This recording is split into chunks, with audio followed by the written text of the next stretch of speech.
কাকলি একাডেমির পক্ষ থেকে আমরা আবার একটা ভিডিও নিয়ে চলে এসেছি তোমাদের জন্য। তোমাদের একটা খুব ইম্পর্টেন্ট নোট শিক্ষা বিজ্ঞানে, আশা করি তোমাদের এটা খুব উপকারে লাগবে। দেখো নোটটা আমি তোমাদেরকে বুঝিয়ে দিচ্ছি, নোটটা তোমাদের শেয়ার করে দিলাম, নোটটা তোমরা সবাই পড়ে নেবে। আর তোমাদের এগুলো যদি ভিডিওগুলো যদি তোমাদের কোনো উপকারে লাগে তোমরা অবশ্যই কমেন্ট করে জানাবে পরবর্তী তোমাদের ভিডিও কি ভিডিও চায়, আর অবশ্যই শেয়ার করে দেবে, সাবস্ক্রাইব করে রাখবে। শৃঙ্খলা রক্ষায় শিক্ষকের ভূমিকা আলোচনা করো। উত্তরটা দেখো, বিদ্যালয়ের পরিবেশ শৃঙ্খলা যুক্ত করে তুলতে হলে প্রথমে শিক্ষককে অগ্রণী ভূমিকা নিতে হবে, মানে অগ্রতা এগিয়ে যাওয়ার ভূমিকা এটা নিতে হবে। বিশেষ করে শিক্ষককে শৃঙ্খলা সম্পর্কে শিক্ষার্থীদের মনে ধারণা তুলে ধরতে হবে, যে শৃঙ্খলা কি, শৃঙ্খলা বলতে কি বোঝানো হয়, সেই সব সম্পর্কে ধারণা স্টুডেন্টদের সামনে আমাদেরকে দিতে হবে। শিক্ষা ক্ষেত্রকে বা শিশুর ভবিষ্যৎ জীবনকে সমাজের উপযোগী করতে হলে তাকে শৃঙ্খলার মধ্যে রাখতে হবে। শৃঙ্খলা সমাজ তৈরি করে যেহেতু, সেজন্য আগে শৃঙ্খলাবদ্ধ হতে হবে, পরে পড়াশোনা পরে। বিদ্যালয়ে, সমাজে, গৃহে, খেলার মাঠে প্রভৃতি স্থানে শৃঙ্খলা খুবই গুরুত্বপূর্ণ। সব জায়গাতে শৃঙ্খলা প্রয়োজন, কি বিদ্যালয়ে, বাড়িতে, সমাজে বা খেলার মাঠে হোক। এই জন্য শিক্ষককে দায়িত্ব নিতে হবে। কেন না, শিক্ষক যেহেতু বিদ্যালয়ের পরিবেশের পূর্ণ নিয়ন্ত্রক, কে নিয়ন্ত্রণ করে, বিদ্যালয়টাকে একজন শিক্ষকরাই করে, সেহেতু শিক্ষার্থীদের তার নেতৃত্বকে মেনে চলার ও তাকে জীবনের আদর্শ হিসাবে গ্রহণ করাই বিধেয়। মানে শিক্ষার্থীকে নেতৃত্ব দিতে হবে এবং তাকে জীবনের আদর্শ হিসাবে গ্রহণ করাটাই ঠিক, গ্রহণ করাটাই উচিত। এরপরে দেখো, শৃঙ্খলা আনতে শিক্ষককে কিছু নিয়ম প্রণয়ন করতে হবে, নিয়ম চালু করতে হবে, প্রণয়ন মানে চালু করতে হবে। কি না, প্রথমে দেখো পাঠ্যক্রম আছে।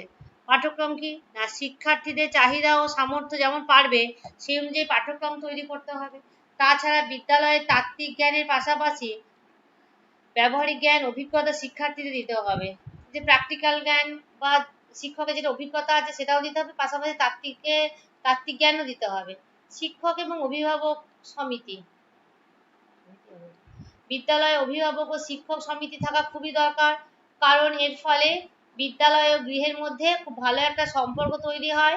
শিক্ষক শিক্ষার্থীদের প্রতি মনোযোগও দিতে পারে, অভিভাবকরা তার ছেলে মেয়েদের কার্যকলাপ জানতে পারে, ফলে বিদ্যালয়ে শৃঙ্খলা তৈরি হয়। মানে যদি অভিভাবকদের সঙ্গে শিক্ষকদের একটা যদি সম্মেলন হয়, তাহলে শিক্ষকরা বলতে পারবে তাদের ছেলেমেয়েরা কেমন পড়াশোনা করছে, অভিভাবকরাও জানতে পারবে, অভিভাবকরাও বলবে যে তারা বাড়িতে কেমন পড়াশোনা করছে।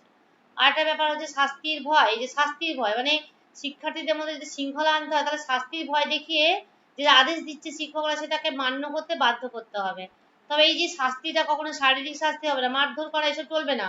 কেন না, শারীরিক শাস্তি দিয়ে কখনোই কিন্তু জোর করে মেরে ধরে শৃঙ্খলা কিন্তু কোনোদিনই আনা যায় না। আরেকটা পয়েন্ট দেখো, 4 নম্বর পয়েন্ট, সর্বদা ব্যস্ত রাখা। শিক্ষকরা অনেক সময় কোনো কাজের মধ্যে শিক্ষার্থীদের ব্যস্ত রাখে, তাদের মধ্যে শৃঙ্খলা আনতে পারে। ক্লাসরুমের মধ্যে গিয়ে আমরা কি করি, এই পড়ো, তারপরে লেখো, বা আমরা লিখতে দিই বা পড়তে দিই, এইভাবে ব্যস্ত রাখি, ফলে কি হয়, নানান কাজে ব্যস্ত থাকে, ফলে তার থেকে নিবৃত্ত করার জন্য শিক্ষার কাজে ব্যস্ত রেখে তার মধ্যে শৃঙ্খলা আনা সম্ভব। মানে অন্যান্য যাতে কাজ না করে, শুধু পড়াশোনার কাজটাই করে। 5 নম্বর, যে সুঅভ্যাস তৈরি করতে হবে, সুঅভ্যাস তৈরি। প্রত্যেক দুটো অভ্যাস আছে, একটা কুঅভ্যাস, একটা সুঅভ্যাস। প্রত্যেকটা শিক্ষার্থীদের মধ্যে যাতে ভালো অভ্যাস গড়ে ওঠে সেদিকে শিক্ষককে কিন্তু নজর রাখতে হবে। এই জন্য শিক্ষা সংক্রান্ত নানান বিষয়ে তাকে উৎসাহিত করতে হবে, তারা যেন বুঝতে পারে যে তারা যে কাজ করছে সেটা তাদের অবদান বিশেষ গুরুত্বপূর্ণ।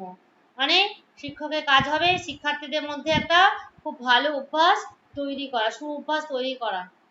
আর একটা এবার মূল্যায়নটা দেখো, এছাড়া এছাড়া এছাড়া শিক্ষার্থীদের মনের গভীরে এমন একটা ধারণা সৃষ্টি করতে হবে যাতে তারা বুঝতে পারে যে বিদ্যালয়ের পরিবেশের মধ্যে তারা প্রত্যেকেই হিতাকাঙ্ক্ষী। হিতাকাঙ্ক্ষী মানে যার হিত চায়, ভালো চায়, এবং বিদ্যালয়ের সর্বাঙ্গীন উন্নয়নের জন্য আগ্রহশীল। মানে বিদ্যালয়ে যাতে সার্বিক উন্নতি হয় সেই জন্য স্টুডেন্টরা আগ্রহ আছে তাদের। এই বিশ্বাস বোধের দ্বারা আমরা বলি না, এখন আমাদের স্কুল, আমাদের বিদ্যালয়, আমার স্কুল, এরকম বলি কেন, এটা বোধ তৈরি করতে হবে, সেই বোধটা তৈরি করে দেবে শিক্ষকরা।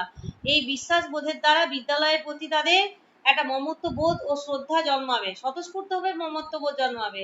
ফলে তাদের মধ্যে যে অনুভূতি জাগবে তার দ্বারা বিদ্যালয়ের শৃঙ্খলাও কিন্তু রক্ষিত হবে, যে আমাদের বিদ্যালয়, আমরা এরকম করব না, শৃঙ্খলা বজায় রাখবো। তাহলে এই যে বিষয়গুলো আমরা দেখলাম, যে কিছু নিয়ম, যে পাঠ্যক্রম তৈরি করতে হবে, শিক্ষক ও অভিভাবক সমিতি, শাস্তির ভয়, সর্বদা ব্যস্ত রাখতে হবে ছাত্রছাত্রীদের, সু অভ্যাস তৈরি করতে হবে। এই সমস্ত করে কি করতে হবে না, ছাত্রকে সঠিকভাবে তৈরি করতে হবে, এই শৃঙ্খলাগুলো তৈরি করতে, শৃঙ্খলা রক্ষা। সুতরাং শিক্ষকের একটা বিশাল ভূমিকা আছে। খুবই সোজা নোট এটা।